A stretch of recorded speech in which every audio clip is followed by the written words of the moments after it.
Your question. The member from Toronto Danforth. Speaker, thank you. My question to the Premier. Late last week, the government quietly announced that it had approved massive increase in the salary ranges for OPG executives.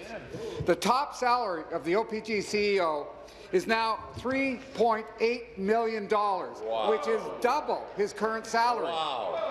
Meanwhile, starting next week, ratepayers who've been unable to pay their hydro bills will start losing their electricity. How does the Premier explain to families who may lose their electricity why they have to pay more to give an OPG CEO a 100% increase in salary? Thank you.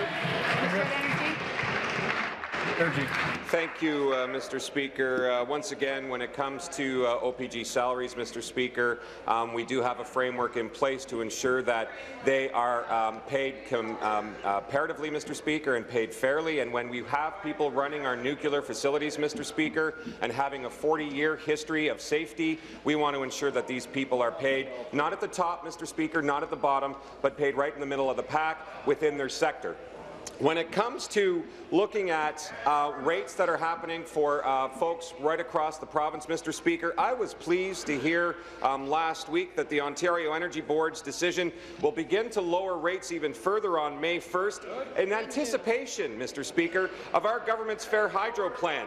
So that's going to mean on May 1st the OEB's decision will have rates reduced by 17% by May 1st, and while the opposition parties have like a pamphlet for their plan, we're acting, Mr. Speaker.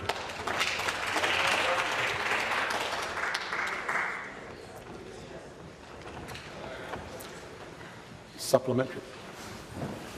Again, to the Premier. It's not surprising that a Premier who thinks ratepayers should pay twice as much for the OPG CEO also thinks ratepayers should pay twice as much for hydro. The connection between skyrocketing hydro CEO salaries and skyrocketing hydro disconnections could not be clearer. It speaks to the values of this government, which treats hydro ratepayers as cash cows for senior executives, for private financiers, and for other friends of the Premier. At the same time, dismissing the struggles of ordinary Ontarians until, of course, this government is backed into a political corner. That's right. Why does the Premier always put the interests of the executive class ahead of the needs of ordinary Ontario families? Why? Thank you.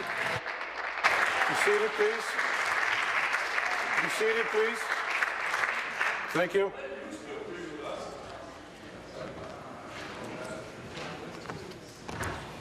Minister. Thank you.